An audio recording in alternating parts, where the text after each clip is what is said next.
The morning sun blazed over Austin, Texas, as Garrett Young rode into town on his dusty mare, expecting nothing more than a hot meal and a place to rest his aching bones. But the sound of muffled sobbing from behind the small wooden church stopped him cold. He dismounted quickly, his boots hitting the dirt with purpose as he tied his horse to the nearest post. The year was 1878, and Garrett had seen plenty in his 30 years riding across the frontier, working cattle drives and taking odd jobs wherever the wind carried him. But something about that desperate sound pulled at him in a way he could not ignore. Behind the whitewashed church, pressed against the rough planks as though she wished to disappear into them, stood a woman in a wedding dress. The gown was beautiful, all white lace and careful stitching, but it was dusty now, the hem torn and stained with red Texas dirt. Her dark hair had come loose from its pins, falling in waves around her shoulders, and her face was streaked with tears. She looked up when she heard his footsteps, her green eyes wide with terror. For a moment, neither of them spoke. Garrett could hear music drifting from somewhere in town, fiddles and celebration, and he understood immediately what she was running from. "Please," she whispered, her voice breaking. "Please do not tell them where I am." Garrett removed his hat, holding it respectfully in his hands. "Madam, I do not know who you are or who you are hiding from, but I would not betray a lady in distress." She let out a shuddering breath, her hands clutching the fabric of her dress so tightly her knuckles had gone white. "They will be looking for me. The whole town. I was supposed to marry him 20 minutes ago." "The groom?" Garrett asked gently. "I cannot marry him," she said, and the words came out fierce despite her tears. "I cannot. Everyone expects me to. My father arranged it. Victor Malone owns half the cattle in this county and my father owes him money, but I cannot marry a man who terrifies me." Garrett felt something shift in his chest. He had seen arranged marriages before, seen women treated as property to be traded, but hearing the raw fear in her voice made his jaw tighten. "Did he hurt you?" She hesitated, then nodded slowly. "Not badly. Not yet. But I have seen how he treats his ranch hands, how he speaks to people he considers beneath him. Last week, he grabbed my arm so hard it left bruises when I disagreed with him about something trivial. If I marry him, I will belong to him completely. I will have no escape." The church bell began to ring and she flinched at the sound. Voices carried on the wind now, people calling a name. "Willa." They were looking for Willa. "Can you ride?" Garrett asked suddenly. She blinked at him, confused. "What? Can you ride a horse, Miss Willa?" "Yes, but I do not understand. My horse is tied out front. If you want to run, truly run, I can help you. But we need to go now before they search behind the church." Willa stared at him as though he had offered her the moon itself. "You do not even know me. Why would you help me?" Garrett met her eyes steadily. "Because I have a sister back in Oklahoma.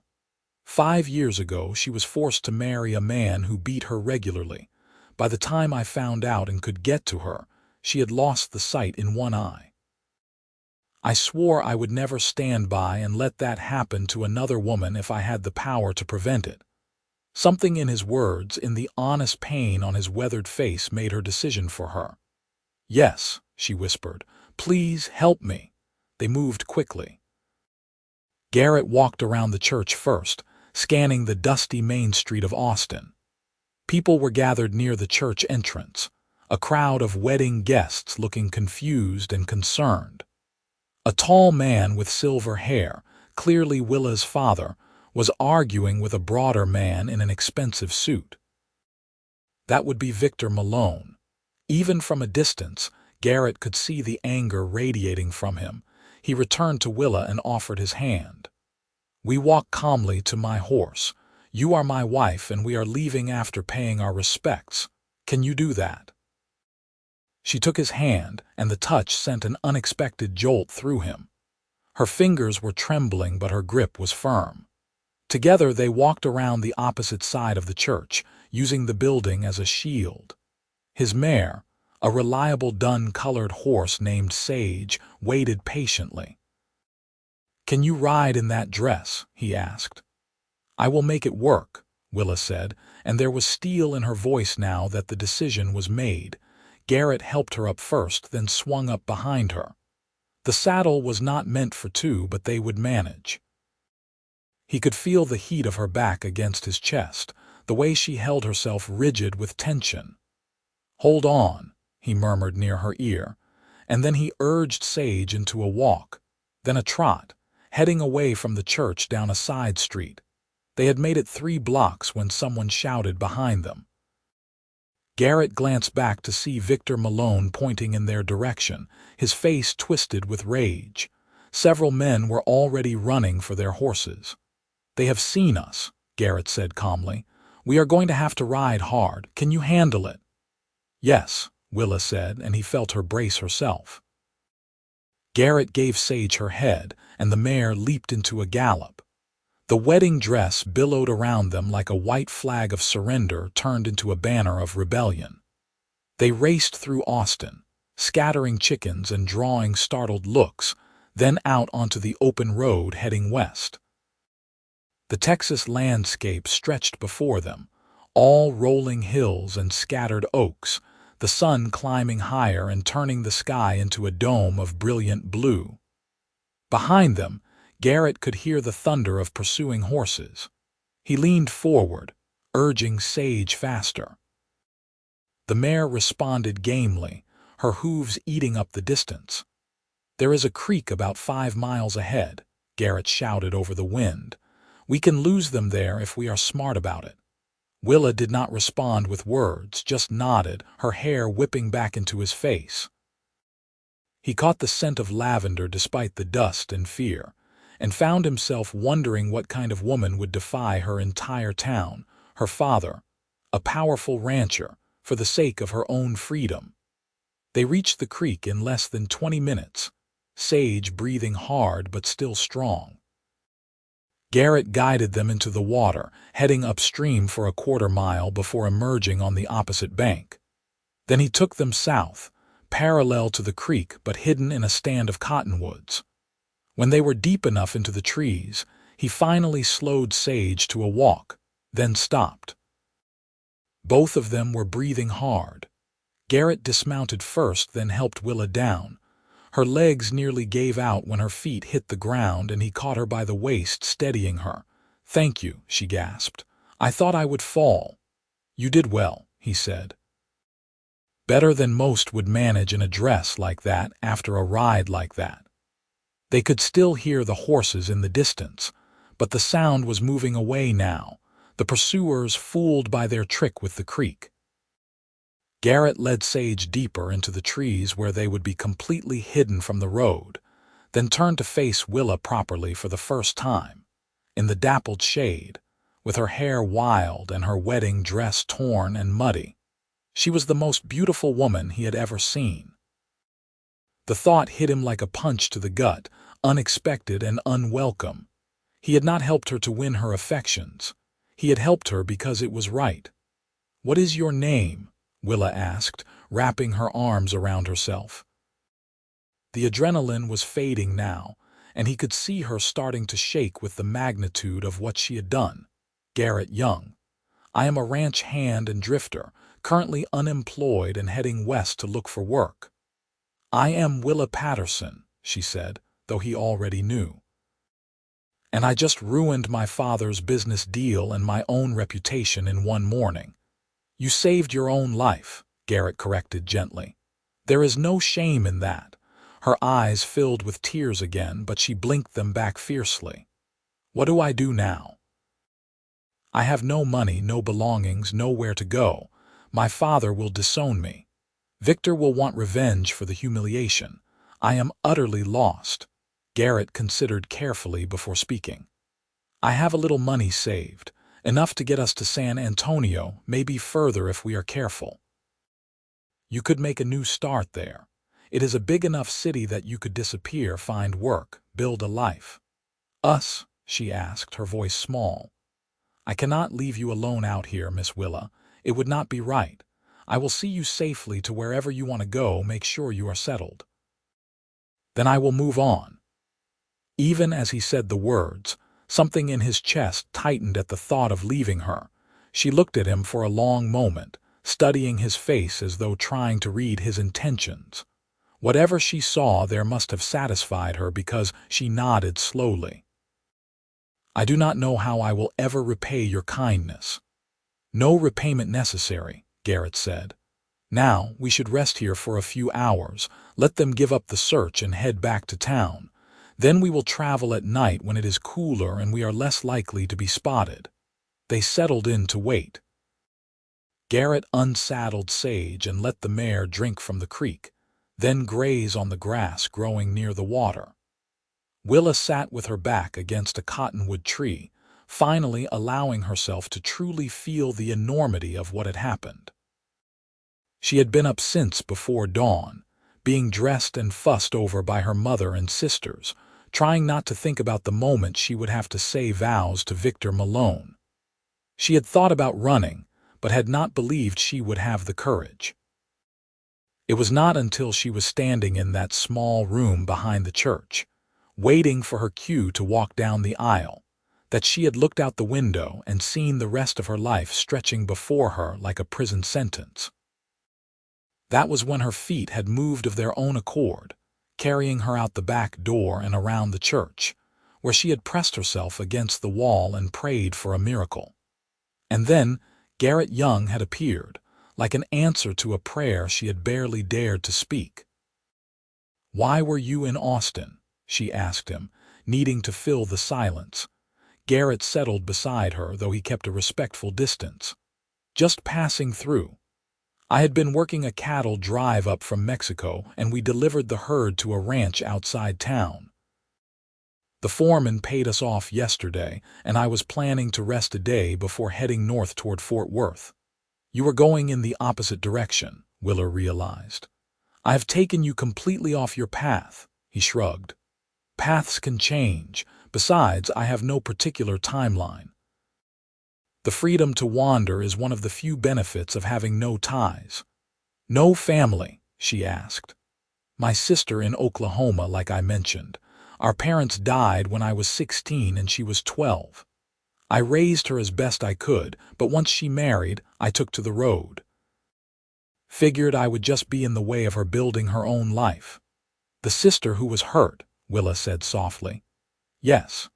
She left her husband 2 years ago, which was a scandal in her town, but she is happier now, works as a seamstress, lives with our aunt. I visit when I can, send money when I have it." He paused. "I think she would like you." Willa felt warmth spread through her chest at the simple statement. "I hope I will have the chance to meet her someday."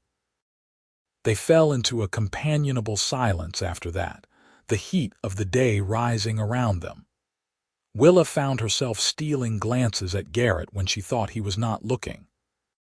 He had a strong profile, weathered by sun and wind, with lines around his eyes that suggested he smiled often despite the hardness of his life. His hands were calloused and scarred, working hands, but they had been gentle when he helped her onto his horse. She thought about how he had not hesitated to help her, had not demanded explanations or tried to talk her into going back. He had simply understood and acted. As the afternoon wore on, Willa felt exhaustion creeping over her. She had not slept well the night before, her stomach knotted with dread about the wedding. Now, with the immediate danger past and the adrenaline fading, she could barely keep her eyes open. "You should sleep," Garrett said, noticing her struggling. "I will keep watch." "I do not want to be a burden," she protested weakly. "You are not. Sleep, Miss Willa, you are safe here." She believed him. Against all logic, having known him only a few hours, she believed him completely. She let her eyes close, and within moments she was asleep. Garrett watched her sleep, troubled by the depth of the protective feelings already stirring in his chest. He had told himself he was doing the right thing, the noble thing, helping a woman in need.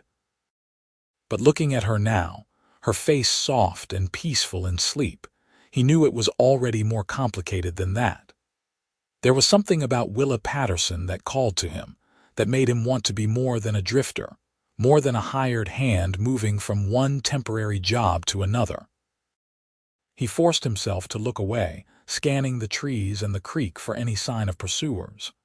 The afternoon passed slowly. Once he heard riders on the road, but they passed without stopping, voices fading into the distance. As evening approached, he gently woke Willa. She stirred, momentarily confused, then memory returned and with it a flash of fear. But then she saw Garrett sitting nearby, calm and steady, and the fear receded. "It is time to move," he said quietly. "We will travel through the night, put as much distance as we can between us and Austin." Willa nodded, standing and brushing off her dress. It was utterly ruined now, that expensive wedding gown her mother had worked on for months. She felt a pang of guilt for that, for the worry and anger her family must be feeling. But she thought again of Victor's hand on her arm, the cold look in his eyes when he thought no one was watching, and the guilt faded. She had made the right choice. They rode through the night, Garrett setting a steady pace that covered ground without exhausting Sage. Willa sat in front of him again, and as the hours passed, she found herself leaning back against his chest, too tired to maintain propriety. He did not seem to mind, his arm around her waist keeping her secure in the saddle. They talked quietly to pass the time. She told him about growing up in Austin, about her mother's garden and her younger brother's love of horses. She told him about teaching Sunday school and helping with the church socials, about the small freedoms she had enjoyed before her father's debts had forced him to make a deal with Victor Malone. Garrett told her about life on the cattle drives, about sleeping under the stars and the satisfaction of hard work well done. He told her funny stories about Greenhams on their first drive, and about the time a longhorn steer had chased him up a tree, and he had been stuck there for 3 hours. By the time the sun rose, they had reached a small settlement called Blanco, barely more than a trading post and a few scattered houses. Garrett used some of his precious money to buy them bread, cheese, and dried beef from the trading post, as well as a simple calico dress and some basic supplies for Willa. She changed in a shed behind the trading post, emerging in the plain blue dress with her wedding gown bundled in her arms. "What should I do with it?" she asked Garrett. He looked at the expensive lace and silk, then at the determination in her eyes. "Whatever you want."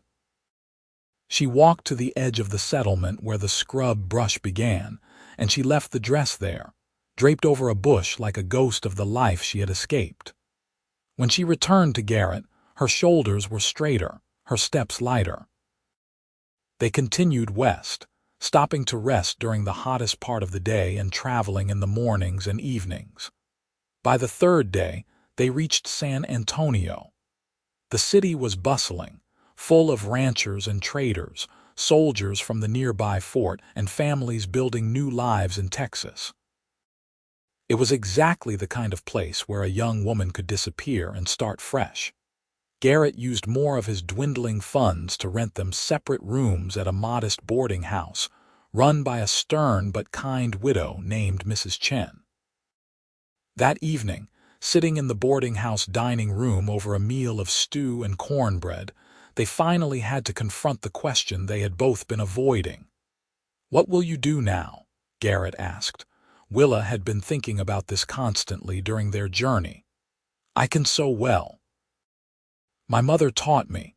I thought I might look for work as a seamstress or perhaps as a lady's companion, something that will allow me to support myself." "That is a good plan," Garrett said, though something in his voice sounded hollow. "And you?" Willa asked, her hands tightening around her cup of coffee. "Will you continue north to Fort Worth?" He should say yes. He should leave San Antonio in the morning, get back to the life he knew, the freedom of the road. but the thought of riding away from Willa felt wrong in a way he could not articulate. "I have been thinking I might stay in San Antonio for a while," he said slowly. "There is plenty of work for a ranch hand in the area. I could use a stable base for a few months." The relief on Willa's face was palpable, and it sent a thrill through him even as it complicated everything. They were dancing around something neither of them was quite ready to name. Over the following weeks, they settled into a routine. Willa found work with a seamstress named Clara Hernandez, who made dresses for the wealthier ladies of San Antonio. Clara was impressed with Willa's skill and happy to have the help. Garrett found work at a large ranch outside town, wrangling horses and helping with the general operations. He was good with horses, patient and intuitive, and the ranch owner quickly came to value him. They saw each other every Sunday, meeting at the boarding house for supper or walking along the San Antonio River as the sun set. They talked about everything and nothing, sharing their days and their thoughts, slowly building something that felt solid and real. It was on one of these evening walks, about 6 weeks after they had arrived in San Antonio, that Willa finally voiced what had been growing between them. "Garrett," she said, stopping to face him on the riverbank. The water flowed peacefully beside them, reflecting the orange and pink of the sunset. "I need to tell you something, and I am afraid it might ruin everything." His heart hammered in his chest. "You can tell me anything." She took a deep breath, her green eyes meeting his directly. "I am falling in love with you. I think I have been since the moment you found me hiding behind that church. And I know it is foolish because I swore I would never tie myself to a man after escaping Victor, but you are not like him. You are not like anyone I have ever known. You have never tried to control me or tell me what to do. You helped me find my freedom, not take it away." Garrett felt as though the ground had shifted beneath his feet. He reached out, gently taking her hand in his. "Willa, I have been in love with you since the second day of our journey when you fell asleep against me, and I realized I wanted to hold you like that forever. But I did not want to pressure you, not after what you had just escaped. I thought maybe you needed time, space, to figure out who you were without a man trying to claim you." Tears filled her eyes, but they were happy tears this time. "You really love me, with everything I have," he said simply. She stepped closer to him, and he released her hand only to cup her face gently in his palms. When he kissed her, it was soft and sweet and full of promise. The river sang beside them, and the world felt full of possibility. They were married 3 months later in a small ceremony at the church in San Antonio. Willa wore a simple cream-colored dress she had made herself, with wildflowers in her hair. Garrett wore his best clothes, his boots polished to a shine. Mrs. Chen from the boarding house stood as witness, along with Clara Hernandez, and some of the ranch hands Garrett had become friends with.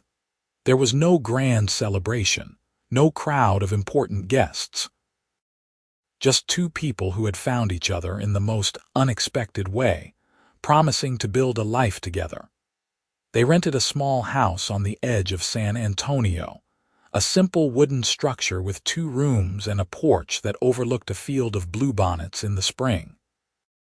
Willa continued her work with Clara, building a reputation as one of the finest seamstresses in the city. Garrett eventually became foreman at the ranch where he worked, respected for his knowledge and his fair treatment of the men under him. In those early days of their marriage, they discovered each other slowly, carefully.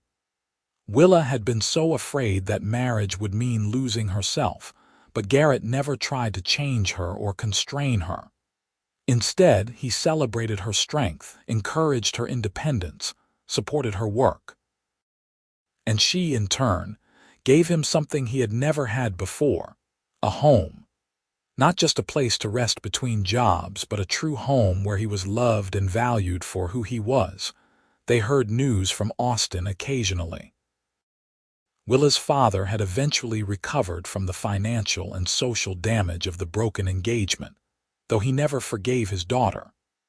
Victor Malone had married another woman 6 months after Willa's escape, a young bride who reportedly looked terrified at her own wedding. This news troubled Willa deeply, and she and Garrett discussed whether there was anything they could do. In the end, they sent a careful letter to the woman, letting her know that if she ever needed help, she had friends in San Antonio who would not ask questions. They never heard back, but Willa hoped the knowledge alone might provide some comfort. 2 years into their marriage, Willa gave birth to their first child, a boy they named Samuel James Young. Garrett wept when he held his son for the first time, overcome with the weight of responsibility and love. Willa watched her husband cradle their baby with such tenderness, and knew she had made the right choice in every possible way. Samuel was followed 2 years later by twin girls, Elizabeth and Margaret, who arrived during a spring thunderstorm that seemed to shake the very foundations of their little house. Garrett paced outside the bedroom like a caged animal while the midwife worked with Willa, and when he was finally allowed in to meet his daughters, his face was pale with relief and awe. Their house became filled with the sounds of children playing, of laughter and occasional arguments, of bedtime stories and morning chaos. Garrett proved to be a devoted father, patient and playful, teaching his children to ride and to treat animals with respect.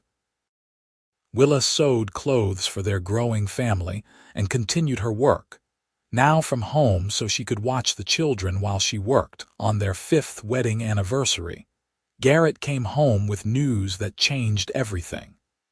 The ranch owner he worked for was retiring and wanted to sell the property. He offered Garrett first chance to buy it, at a price that was fair but still far beyond what they had saved. "I cannot buy it," Garrett told Willa that evening after the children were in bed. "I do not have enough money." But he said he would hold it for me for 3 months if I wanted to try to raise the funds. Willa looked at her husband, seeing the longing in his eyes. He had worked that ranch for 5 years, had helped build it into something successful. The idea of owning it, of having something truly his own to pass down to his children, clearly meant everything to him. "How much do we need?" she asked. They spent the evening going over their finances. Even with their combined savings and what they could borrow, they were still short by a significant amount. Willa lay awake that night thinking, and by morning she had an idea. Over the next weeks, Willa worked harder than she ever had. She took on every commission she could manage, sewing late into the night after the children were asleep.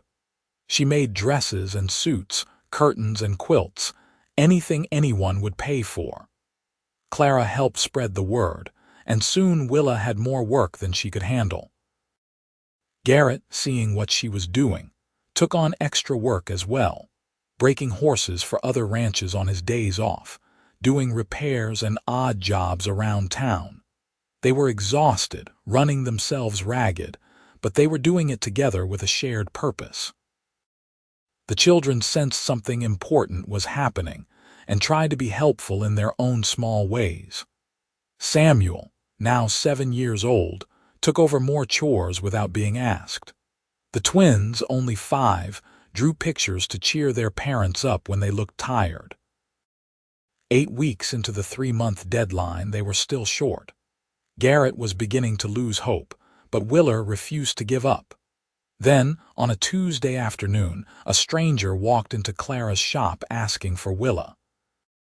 The man was well-dressed, a lawyer from his bearing, and Willa's first terrified thought was that somehow Victor Malone had found her. But the lawyer smiled kindly and introduced himself as Thomas Wright, executor of an estate in Austin. "I have been searching for you for some months, Mrs. Young," he said. "Your maternal aunt, Judith Patterson, passed away last winter. She left no children, and her will specified that her estate should be divided among her nieces and nephews.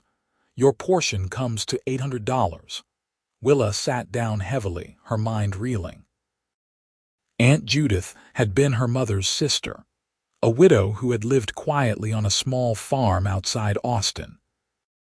Willa had not seen her since before the attempted wedding, but she remembered the old woman's kindness, the way she had always treated Willa like a person with her own thoughts and dreams rather than just another girl to be married off. $800. It was more than enough to make up the difference they needed for the ranch. When she told Garrett that evening, he picked her up and spun her around despite her laughing protests. The children cheered even though they did not fully understand what was happening, caught up in their parents' joy. They bought the ranch. On a warm September day in 1883, Garrett signed the papers that made him the legal owner of the Young ranch. Willa stood beside him, their children gathered around them, and felt a sense of completion that took her breath away. From a terrified woman hiding behind a church to this, a wife and mother and business owner standing on her own land, her own terms, the ranch thrived under Garrett's careful management. He had learned from years of watching both good ranchers and bad, and he knew how to run an operation that was both profitable and humane. He paid his ranch hands fairly and treated them with respect, which meant they worked hard and stayed loyal. Word spread that the Young ranch was a good place to work, and Garrett never had trouble finding skilled men when he needed them. Willa turned one of the ranch's outbuildings into a proper workshop where she could sew and design. She began to focus more on special occasion dresses, wedding gowns and ball gowns for the wealthy women of San Antonio and beyond. There was a certain poetry in it, creating beautiful wedding dresses for women who were choosing their marriages freely, who were excited rather than terrified. Each gown she made felt like a small act of rebellion against the fate she had escaped. Their family grew again. When Samuel was 12, the twins were 10, Willa gave birth to another son, Thomas, named for the lawyer who had found her to deliver Aunt Judith's bequest. And 2 years after that, their last child arrived, a daughter they named Grace. By then, Garrett was 43 and Willa was 35, and they agreed their family was complete. 5 children, a successful ranch, a thriving business, and a love that had only deepened with time. They would sit on their porch in the evenings after the children were in bed, Garrett's arm around Willa's shoulders, and marvel at how far they had come from that desperate morning behind the church in Austin.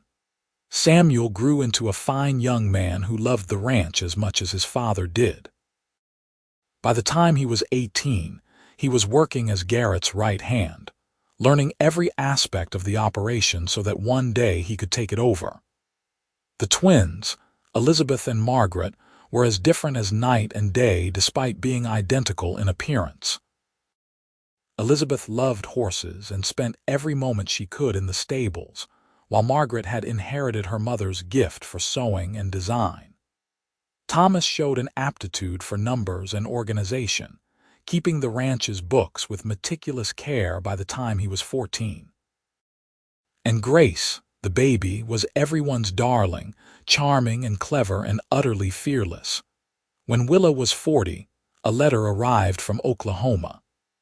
Garrett's sister, Catherine, wrote to tell them she was getting remarried to a kind man who owned a dry goods store in her town. She was happy, truly happy, and she wanted Garrett to know that his support over the years had made it possible for her to leave her first husband and build a new life. She asked if Garrett and his family might come to the wedding. They made the journey to Oklahoma, all 7 of them, traveling by train and then by wagon. It was the first time any of the children had left Texas, and they were full of excitement and wonder.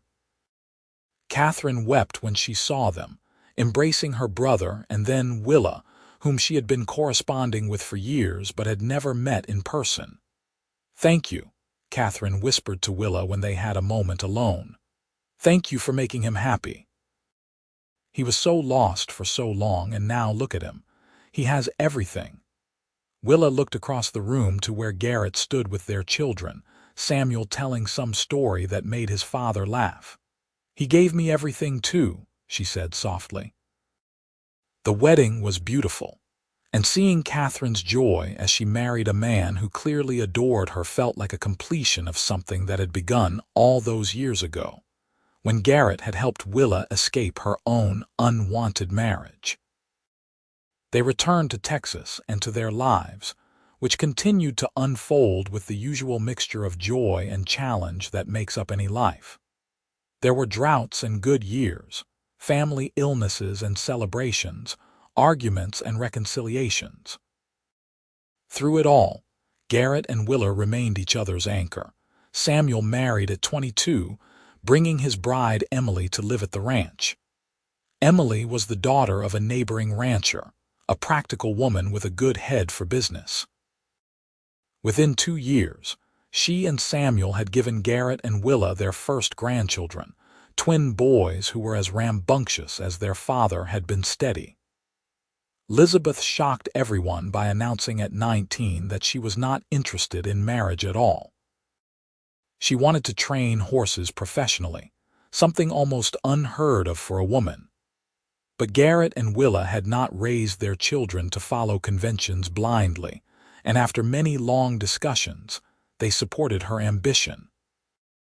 Elizabeth moved to a ranch in Montana that was willing to take on a female apprentice, and within 5 years, she had made a name for herself as one of the finest horse trainers in the territory.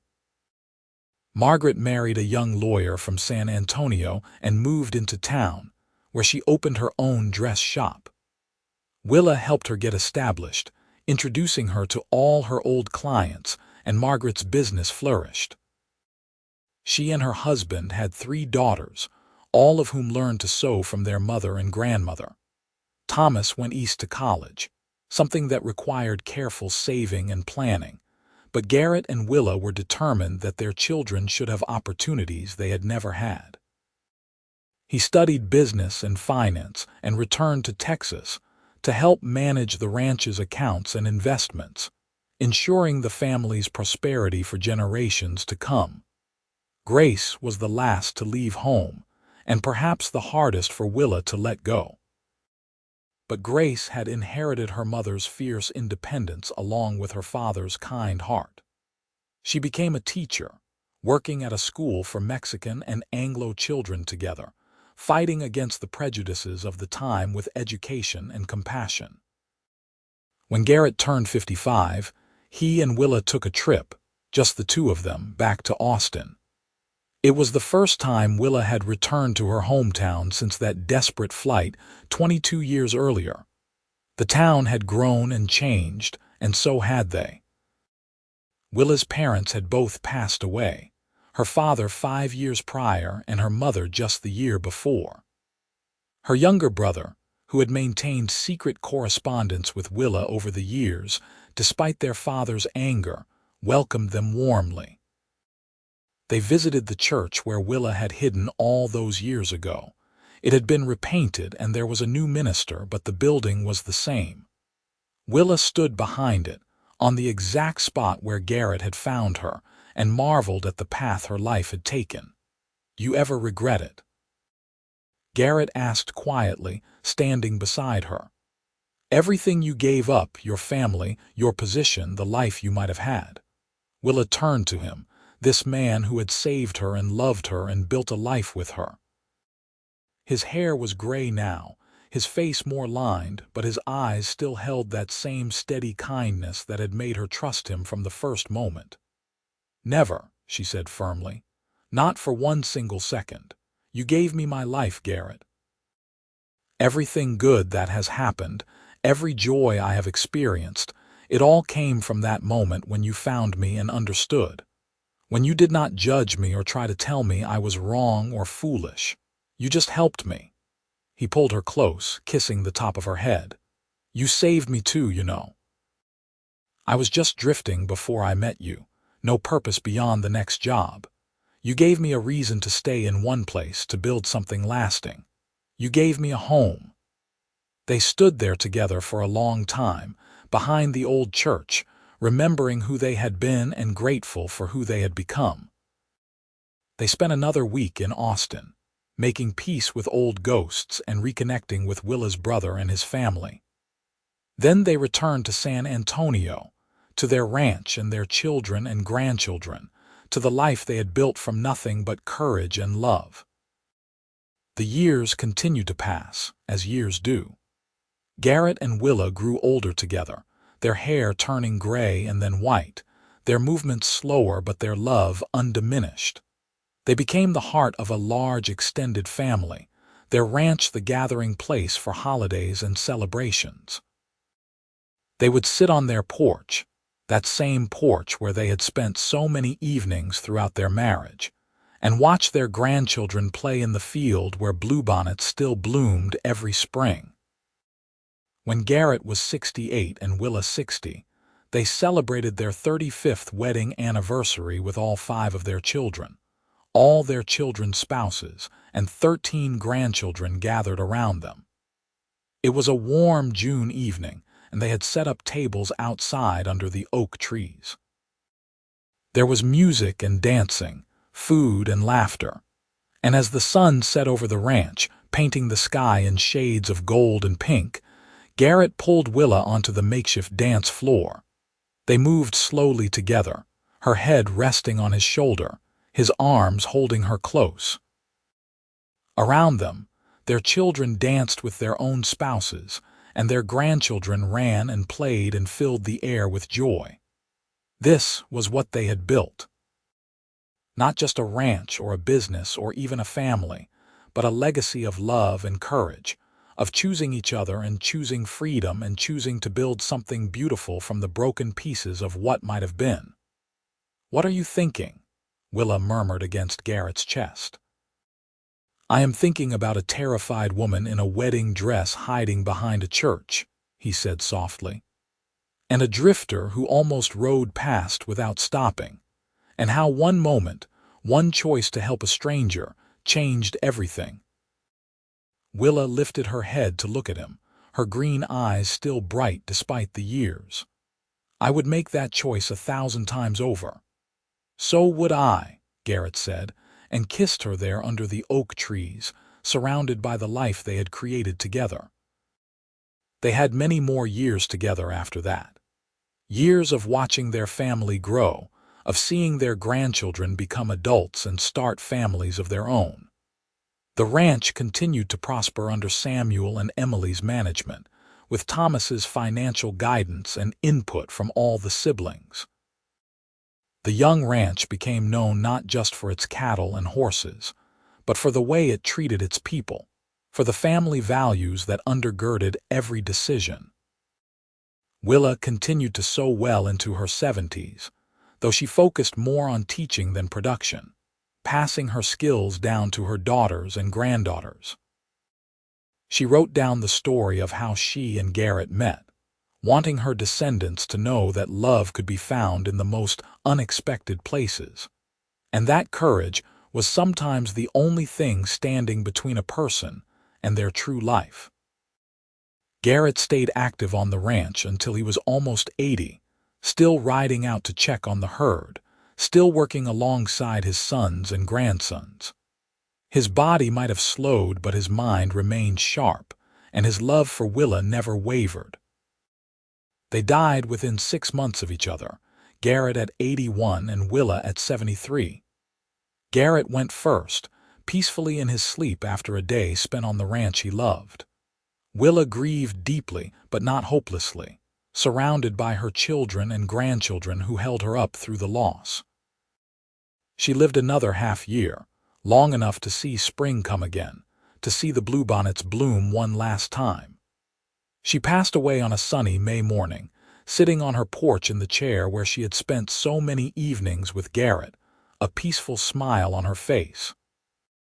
They were buried together on a hill overlooking the ranch, under a pair of oak trees that Samuel planted over their graves. The headstone was simple, bearing their names and dates and a single line that summarized everything they had meant to each other. He found her. She chose him. They built a life.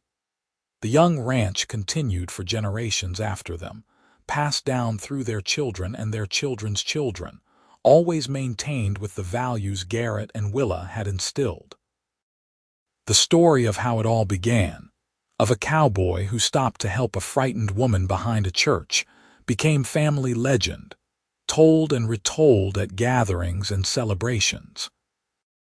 And in San Antonio, among the old families who remembered the early days of the city's growth, there was a story that persisted about a bride who ran away from her wedding and found true love with the cowboy who helped her escape. The details might have gotten fuzzy with time, embellished or simplified depending on who was telling it, but the heart of the story remained true. That's sometimes the bravest thing a person can do is choose their own path, and that real love does not constrain but sets free. In a trunk in the ranch house, carefully preserved, was a simple blue calico dress, the one Garrett had bought for Willa in Blanco on their second day together. It was worn and faded now, but Willa had kept it all her life, a tangible reminder of the moment she stopped running and started living. Beside it was Garrett's old hat, the one he had been wearing the day he found her. Together, these simple objects represented the beginning of something extraordinary, a love story that had changed not just two lives but generations of lives that followed. The church in Austin still stood, repainted many times over the years but fundamentally unchanged.